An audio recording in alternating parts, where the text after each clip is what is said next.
हुड्डा ने जनजातीय बाहुल्य इलाकों में बहुआयामी शिक्षा के क्षेत्र में बताया क्रांतिकारी कदम। और मुख्यमंत्री ने टोक्यो ओलंपिक में भाग लेने वाले झारखंड में सभी खिलाड़ियों को 5-5 लाख रुपए प्रोत्साहन राशि देने का किया ऐलान। खिलाड़ियों से ऑनलाइन की बातचीत।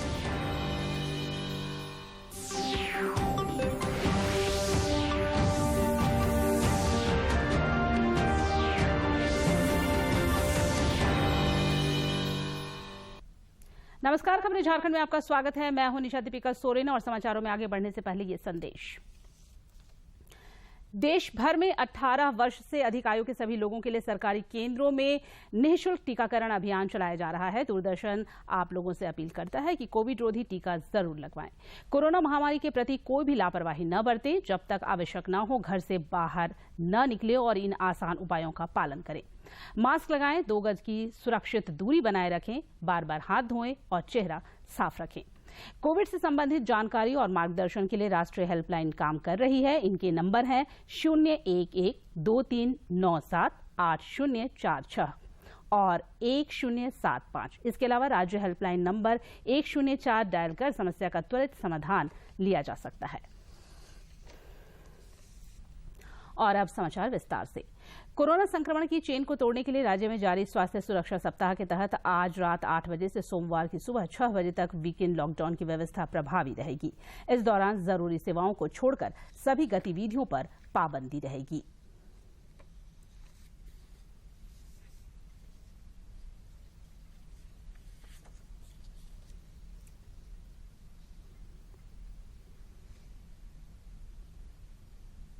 देश भर में कोरोना संक्रमण के नए मामलों और एक्टिव केसों की संख्या में गिरावट का दौर जारी है। देश में पिछले 24 घंटे के दौरान कोरोना के 44,111 नए मामलों की पुष्टि हुई है। 57,477 मरीज उपचार करवाकर स्वस्थ हो चुके हैं, जिसके बाद देश में रिकवरी रेट बढ़कर 97.06% हो गया है।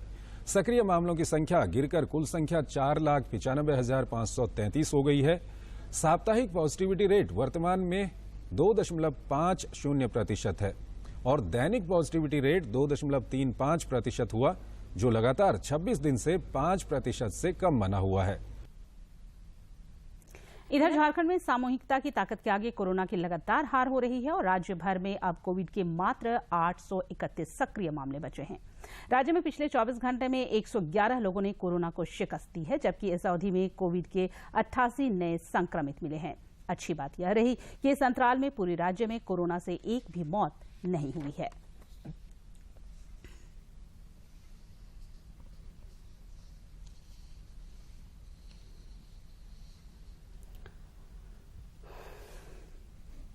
देवघर के उपायुक्त मंजूनाथ भजंत्री ने नए सदर अस्पताल और पुराने सदर अस्पताल का निरीक्षण कर ऑक्सीजन प्लांट के कार्यों तथा अन्य व्यवस्थाओं का जायजा लिया तथा जरूरी हिदायतें दी।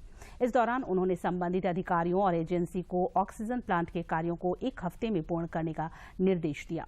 इसके अलावा उन्होंने जिले के सिविल सर्जन को नए सदर अस्पताल में बढ़ाए गए 100 बेड की सुविधा के अलावा साफ सफाई, पेयजल व्यवस्था के साथ कोरोना संक्रमण के संभावित तीसरी लहर और डेल्टा प्लस वेरिएंट को लेकर सभी आवश्यक सुविधाओं को 100% दुरुस्त करने की हिदायत दी।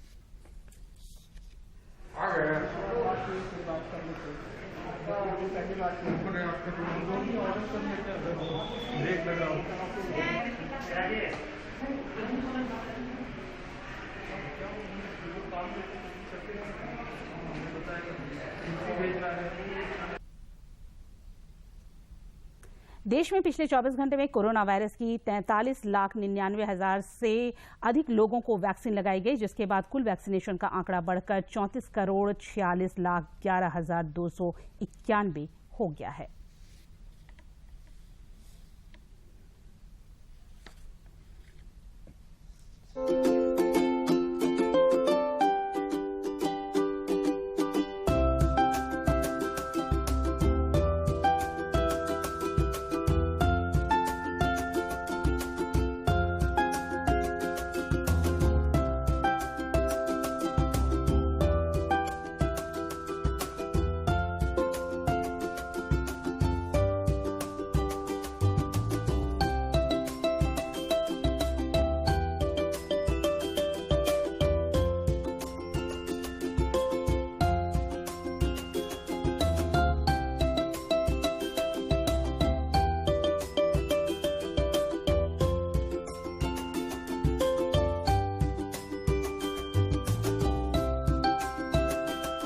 केंद्र सरकार की पहल पर प्रधानमंत्री केयर फंड के सौजन्य से गोड्डा जिले में करोड़ों रुपए का ऑक्सीजन जनरेशन प्लांट पीएसए स्थापित किया गया है, जो कुछ ही दिनों में काम करना शुरू कर देगा।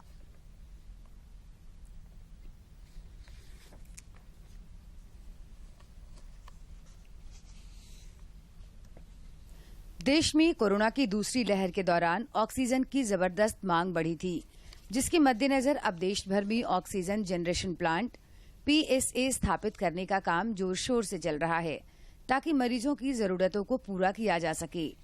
झारखंड के गोड्डा जिले में भी प्रधानमंत्री केयर फंड से करोड़ों रुपए की लागत से ऑक्सीजन जनरेशन प्लांट पीएसए स्थापित किया गया है, जो कुछ ही दिनों में काम करना शुरू कर देगा। ये हमारा जो पीएसए प्लांट जो लग रही है अभी सदर अस्पताल गोड्डा में, उसका जो कैपेसिटी है 1000 लीटर पर मिनट ऑक्सीजन और सप्लाई पाइपलाइन के थ्रू हमारे सदर अस्पताल में करेगी। गोड्डा सदर अस्पताल के डॉक्टर राजीव राजन ने बताया कि इस प्लांट से पूरे अस्पताल परिसर में पाइपलाइन से ऑक्सीजन की आपूर्ति की जाएगी, जिससे सांस की समस्या से पीड़ित मरीजों तक 24 घंटे आसानी से ऑक्सीजन पहुंच पाएगा। हर वार्ड में ऑक्सीजन पाइपलाइन के थ्रू ये पीएसए प्लांट से ऑक्सीजन सप्लाई 24 आवर्स होगी। स्थानीय सांसद निशिकांत दुबे ने भी स्थल भ्रमण कर ऑक्सीजन प्लांट की कार्य प्रगति का जायजा लिया है तथा संतोष व्यक्त किया। इधर भाजपा नेता राजीव मेहता ने कहा कि प्रधानमंत्री नरेंद्र मोदी के सहयोग से गोड्डा जिले को ऑक्सीजन प्लांट की बहुत बड़ी सौगात मिली है, जिसका सीधा स्थानीय मरीजों को होगा। तीसरा लहर उठता भी है तो गोड्डा वासियों को, गोड्डा जिला के लोगों को ऑक्सीजन की कोई दिक्कत नहीं होगी। प्रधानमंत्री नरेंद्र मोदी के कुशल नेतृत्व में केंद्र सरकार द्वारा देश में बुनियादी स्वास्थ्य सेवाओं को लगातार सुदृढ़ किया जा रहा है, ताकि किसी भी आपदा, विपदा या महामारी की स्थिति में मरीजों को बेहतर से बेहतर चिकित्सा सेवाएं उनके घर के नजदीक ही मिल सके। गोड्डा से रंजन कुमार के साथ दिवाकर कुमार की रिपोर्ट। कोरोना संक्रमण की दूसरी लहर के सुस्त पड़ने के बाद अब सभी का ध्यान तीसरी लहर की आशंका से निपटने की ओर है, ताकि इसके जोखिम को कम से कम किया जा सके। इस सिलसिले में खूंटी जिले में भी स्वास्थ्य विभाग की तैयारियां जोरों पर है।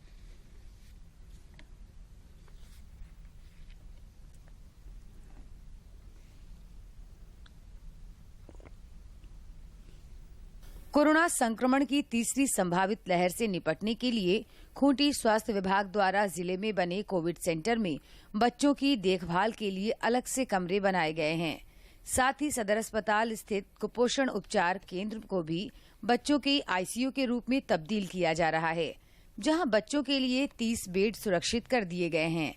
Civil surgeon doctor Prabhat Kumar ने बताया कि आईसीयू को बच्चों की पसंद के अनुरूप सजाने संवारने का कार्य तेजी से चल रहा है और दीवारों को आकर्षक कार्टून तथा कलाकृति से सुसज्जित किया जा रहा है। जारी है, उसके लिए हम लोग पूरी तरह से तैयार हैं। खास तौर पर बच्चों में भी संभावना बताई जा रही है कि वो भी कोविड पॉजिटिव होंगे, तो बच्चों के लिए हम आईसीयू अलग से बना रहे हैं और उसमें बच्चों के मनोरंजन का भी साधन रहेगा। सिविल सर्जन ने बताया कि बच्चों के उपचार में कोई कमी न हो, इसलिए सभी बेड में पाइपलाइन से ऑक्सीजन की आपूर्ति की जाएगी। उन्होंने कहा कि कोरोना के तीसरे लहर से बच्चे की जान पर आफत न आए, इसे लेकर खूंटी में विशेष रणनीति के तहत तैयारियां भी की जा रही हैं तथा स्वास्थ्य कर्मियों का विशेष प्रशिक्षण दिया जा रहा है। रिपीट, तथा स्वास्थ्य कर्मियों को विशेष प्रशिक्षण दिया जा रहा है। हम लोग नर्सेज को भी ट्रेनिंग दे रहे हैं, ताकि नर्सेज बच्चों के साथ हिल मिल करके, उनसे मिलजुल करके, उनको हंसाते हुए उनका इलाज कर सकें। तो इस ढंग से बच्चों के मानसिक स्वास्थ्य का भी पूरा ख्याल रखा जाएगा, ताकि वो जल्दी स्वस्थ हों। कोरोना की तीसरी लहर की आशंका अभी केवल संभावनाओं पर आधारित है, फिर भी इससे निपटने की मुकम्मल तैयारी एक बेहतर प्रोएक्टिव पहल, जो आवश्यकता पड़ने पर उपयोगी और कारगर सिद्ध हो सकता है। खूंटी से ज्योत्सना की रिपोर्ट। जनजातीय मामलों के केंद्रीय मंत्री अर्जुन मुंडा ने आज सरायकेला खरसावां जिला अंतर्गत राजनगर प्रखंड के खैरबनी में एकलव्य आदर्श विद्यालय की आधारशिला रखी। इस दौरान अनेक गणमान्य लोग उपस्थित थे।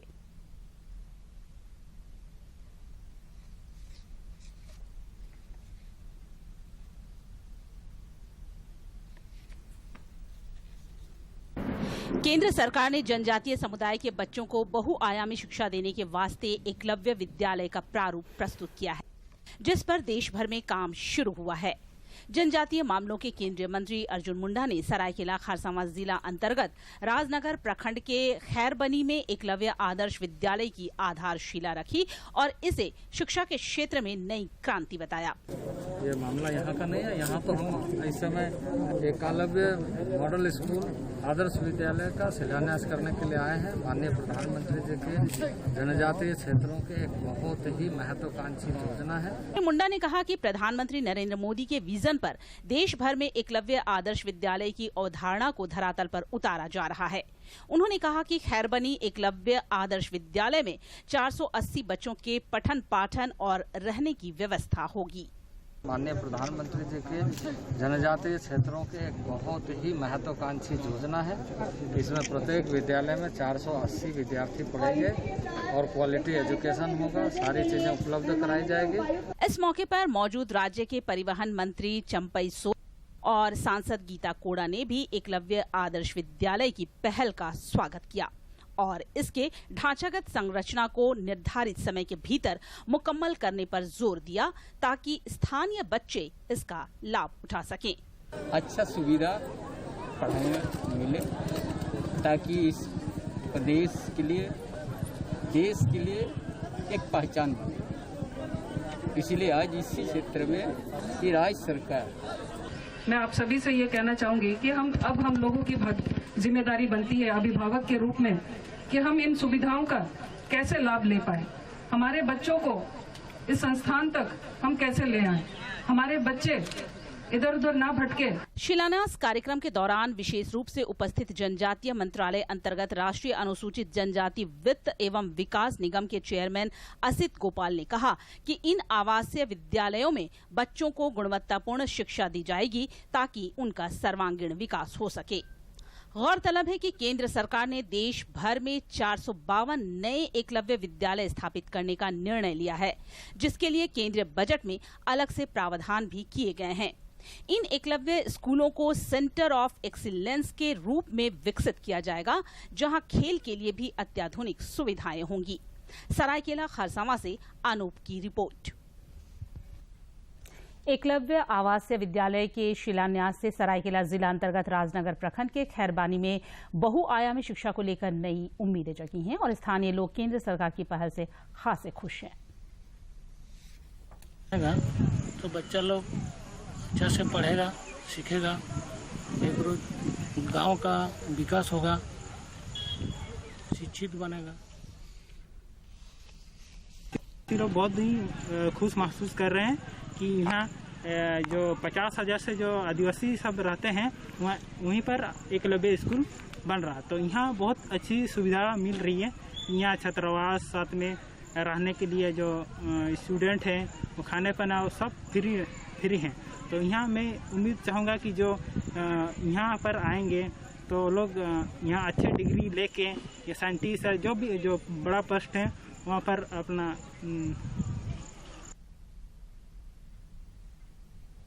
जनजातीय मामलों के केंद्रीय मंत्री अर्जुन मुंडा ने पश्चिमी सिंहभूम जिले के हाटगम्हरिया के सियालजोड़ी और मझगांव प्रखंड के हल्दिया में भी आवासीय एकलव्य विद्यालयों का शिलान्यास कर स्थानीय लोगों को बड़ी सौगात दी। केंद्रीय मंत्री ने कहा कि केंद्र सरकार जनजातीय समुदाय के सामाजिक और आर्थिक उत्थान के साथ ही उन तक गुणवत्तापूर्ण शिक्षा सुलभ बनाने के वास्ते भी काम कर रही है। गौरतलब है कि केंद्र सरकार ने देश भर में 452 नए एकलव्य विद्यालय स्थापित करने का निर्णय लिया है, जिसके लिए केंद्रीय बजट में अलग से प्रावधान भी किए गए हैं। इन एकलव्य स्कूलों को सेंटर ऑफ एक्सीलेंस के रूप में विकसित किया जाएगा, जहां खेल के लिए भी अत्याधुनिक सुविधाएं होंगी। और उस समीक्षा के दौरान ये आए थे कि जो आदिवासी क्षेत्र है वहाँ शिक्षा की व्यापक कमी है और इसलिए एक महत्वाकांक्षी परियोजना प्रारंभ किया जाए। इसी कड़ी में यह एकलव्य मॉडल स्कूल हर ब्लॉक में खुले, जहां 20,000 से अधिक आबादी, 50% से अधिक आबादी है और इसी कड़ी में हमने इन सारे क्षेत्रों का आकलन करते हुए, उन सारे चीज़ों को देखते हुए यहाँ पर सारे स्वीकृति दी है और यह बहुत बढ़िया कैंपस बनेगा। जनजातीय मामलों के केंद्रीय मंत्री सह भाजपा के वरिष्ठ नेता अर्जुन मुंडा ने आज चाईबासा भाजपा कार्यालय में आयोजित कोविड की चुनौती विषय पर आयोजित सेमिनार में हिस्सा लिया और अपने विचार रखे। केंद्रीय मंत्री ने अपने संबोधन में कहा कि देश में प्रधानमंत्री नरेंद्र मोदी के नेतृत्व में वैश्विक महामारी कोविड-19 से निपटने के लिए अभूतपूर्व काम हुए और अभी भी भविष्य में इस संकट से निपटने के लिए लगातार काम हो रहे हैं। श्री मुंडा ने कहा कि 140 करोड़ की आबादी वाले भारतवर्ष में स्वास्थ्य सुविधाओं के विस्तार पर विशेष ध्यान दिया जा रहा है। उन्होंने वैक्सीन के बारे में दुष्प्रचार करने वाले विपक्षी नेताओं की आलोचना करते हुए कहा कि वे इस संवेदनशील मुद्दे पर भी राजनीति कर जनता को भ्रमित कर रहे हैं। केंद्रीय मंत्री ने साफ तौर पर कहा, वैक्सीन ही कोरोना महामारी से बचने का एकमात्र उपाय है।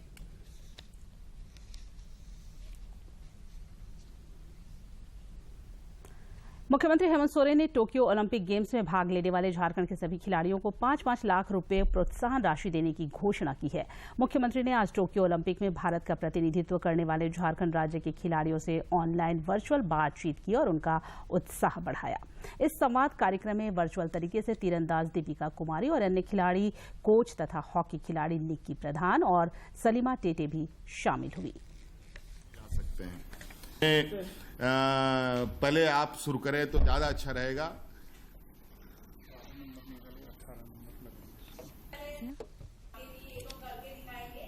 कितने दिन रहे वहां पर दीपिका जी? सर हम लोग अराउंड 24 और 25 डेज थे। सब लोग, आप लोग सभी जॉइंटली रहते थे, सभी बच्चे? यस सर, हम सब साथ में ही रहते थे। चलिए, नहीं बिल्कुल बिल्कुल, ये एकदम ये बनाए रखना है। अब आप स्पोर्ट्स में हम लोग हर स्पोर्ट्स जीतेंगे, इस तैयारी के साथ अब हम लोग तैयारी करेंगे आगे। चिंता करने की आवश्यकता नहीं है। ऑल स्पोर्ट्स पर्सन हमारे टोक्यो ओलंपिक में क्वालिफाई करने वाले खिलाड़ियों की संख्या में अनवरत वृद्धि हो रही है। इसी कड़ी में तैराकी में माना पटेल ने ओलंपिक के लिए टिकट कटा लिया है।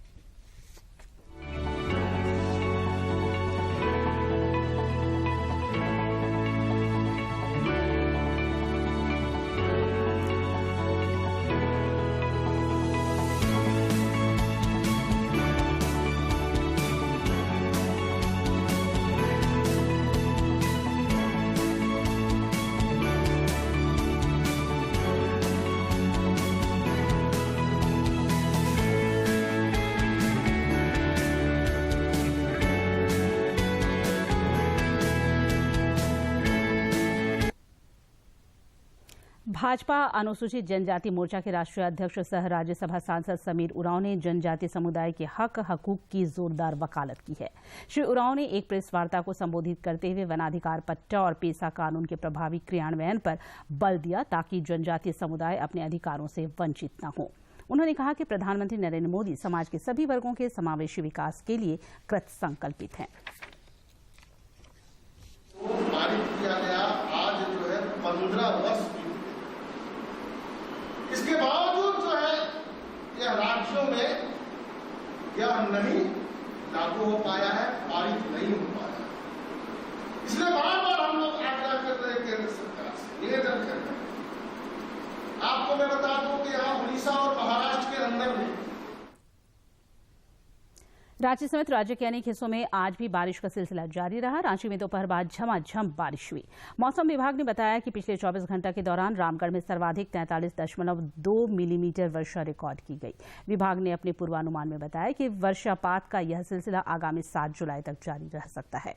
कुछ क्षेत्रों में सऊदी में भारी बारिश, आंधी और वज्रपात की भी आशंका है, जिसके वास्ते येलो अलर्ट जारी किया गया है।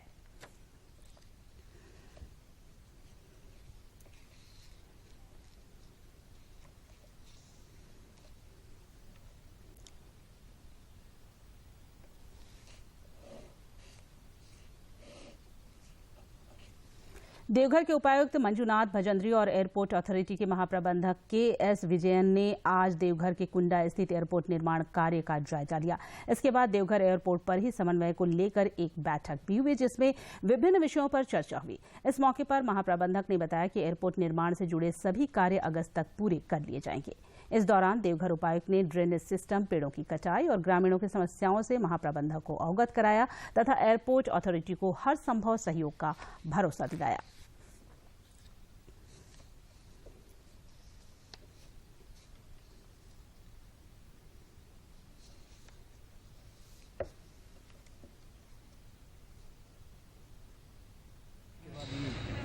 का भी कुछ इश्यू जो चल रहे थे, प्रगति बहुत अच्छी चल रही है। अभी ATS जो और ATC बिल्डिंग भी लगभग बन के तैयार है, टर्मिनल बिल्डिंग भी तैयार है और लगभग बहुत जल्दी ये सारे तैयार हो जाएंगे और अन्य सारे चीज़ यहाँ से जो जिला प्रशासन से जो समन्वय के लिए ज़रूरत है वो सभी हम लोग दे रहे हैं। we'll be finishing August and का पहले सब कुछ कंप्लीट कर देंगे। एविएशन शुरू हो सकता है। सो अगस्त तक हम लोग कोशिश कर रहा हूँ, because of the Covid and all थोड़ा डिले होता है, फिर भी हम कोशिश कर रहा हूँ कंप्लीट करने। Okay, thank. झारखंड के पुलिस महानिदेशक नीरज सिन्हा की पहल पर ऑनलाइन पठन पाठन को सुविधाजनक बनाने हेतु उपकरण बैंक की शुरुआत की गई है। प्रस्तुत है एक रिपोर्ट।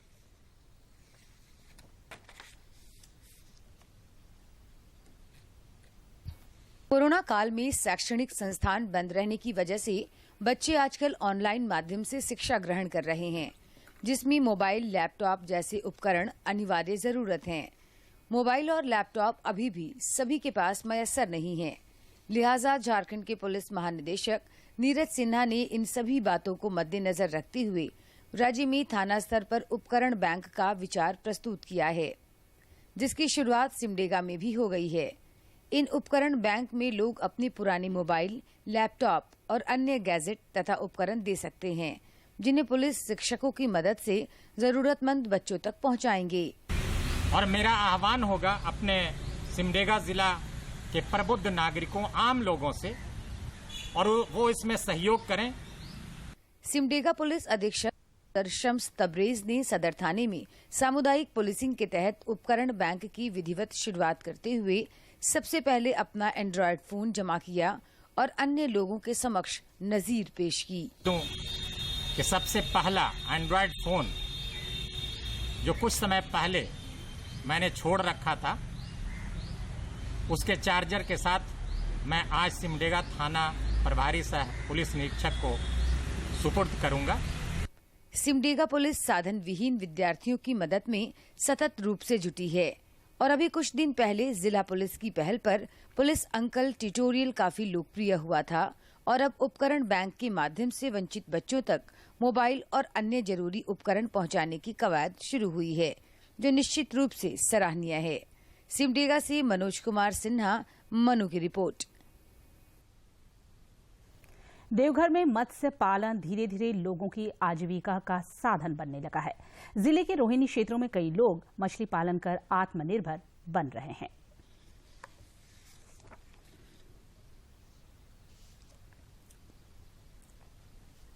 देवघर में मत्स्य पालन की असीम संभावना, जिस पर अब ध्यान दिया जा रहा है। रोहिणी के कई प्रगतिशील लोगों ने प्रशिक्षण लेने के बाद मछली उत्पादन को आजीविका का साधन बनाया है, जिससे वे आर्थिक रूप से सशक्त और आत्मनिर्भर बन रहे हैं। उसी से बेच करके जीवन पालन करते हैं। सेल जैसे हो जाए, कुछ दिन हो जाता है 20 किलो, कुछ दिन 10 किलो, कुछ दिन नहीं हो बिक्री होता है। कृषि विज्ञान केंद्र एवं मत्स्य विभाग द्वारा भी क्षेत्र में नीली क्रांति को आजीविका का साधन बनाने के वास्ते विशेष पहल की जा रही है और काश्तकारों को समय समय पर प्रोत्साहित भी किया जा रहा है। स्थानीय बाबा कारू मंडल बताते हैं कि वे अपनी जमीन में ही गड्ढा खोदकर मछली बीज का पालन करते हैं और घर पर चलाते हैं। नगाड़ी करने में कॉस्ट ज्यादा लेता था, ट्रेन तो बनना हो गया था। उसी आधार से जो जीविका किसी तरह पालन होता था। गौरतलब है कि देवघर में पिछले 2 सालों में मत्स्य पालन को लेकर लोगों का रुझान बढ़ा है। शुरू में सीमित मात्रा में मछली उत्पादन के बाद अब सभी काश्तकार बड़े पैमाने पर मछली उत्पादन कर उन्हें बाजारों तक पहुंचा रहे हैं और अच्छी खासी आय अर्जित कर रहे हैं। देवघर से मनीष दुबे की रिपोर्ट। केंद्र सरकार की पहल पर झारखंड की राजधानी रांची समेत देश के 6 राज्यों के विभिन्न शहरों में आजकल जरूरतमंदों के वास्ते हल्के मकान के निर्माण के लिए लाइट हाउस प्रोजेक्ट चल रहा है। प्रधानमंत्री नरेंद्र मोदी ने वीडियो कॉन्फ्रेंसिंग के जरिए इनकी कार्य प्रगति की समीक्षा की तथा आवश्यक निर्देश दिए। राजधानी रांची में लाइट हाउस परियोजना पर धुरुआ में काम चल रहा है, जिसका नगर विकास सचिव विनय कुमार चौबे और अन्य अधिकारियों ने जायजा लिया। इस अवसर पर श्री चौबे ने बताया कि परियोजना के तहत 14 मंजिला टावर बनाए जाएंगे, जिसमें कुल 1040 फ्लैट तैयार होंगे। उन्होंने बताया कि फ्लैट के वास्ते अब तक 30 से ज्यादा आवेदन भी आ चुके हैं।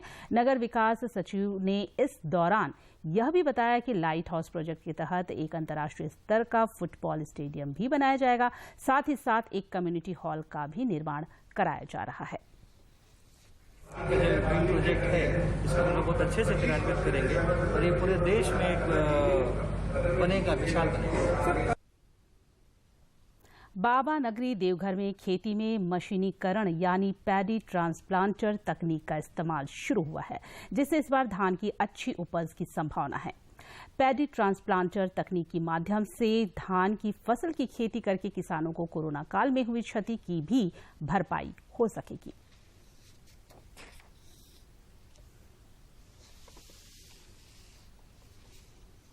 केंद्र सरकार से मदद और प्रोत्साहन पाकर देश के कृषक नई ऊर्जा से कृषि कार्यों में जुटे हैं और उन्नत कृषि तकनीकों को अपना रहे हैं।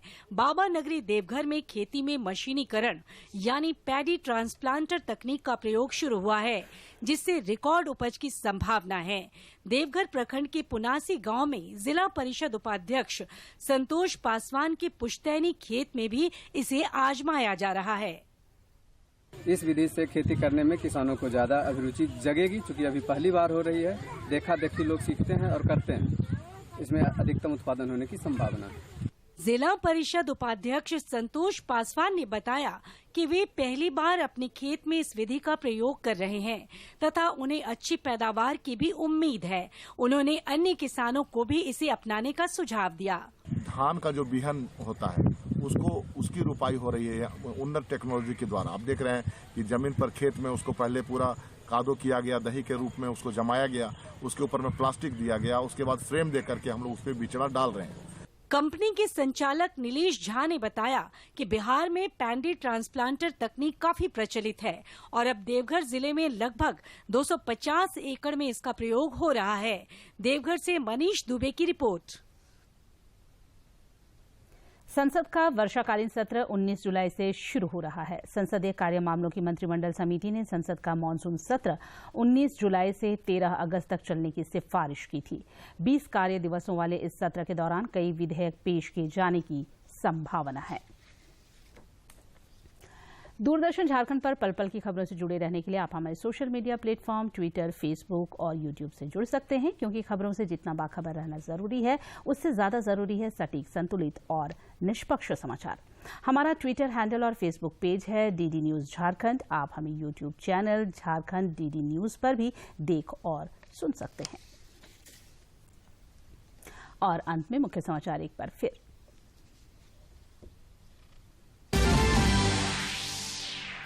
सप्ताहांत बंदी से अब से कुछ देर बाद रात 8 बजे से थम जाएगी संपूर्ण गतिविधियां। जरूरी सेवाओं को छूट, अनावश्यक निकलने वालों पर प्रशासन की रहेगी नजर। कोरोना के खिलाफ कोरोना वीरों को अनवरत मिलती कामयाबी, नए मामलों और एक्टिव केसों में लगातार कमी, टीकाकरण अभियान जारी।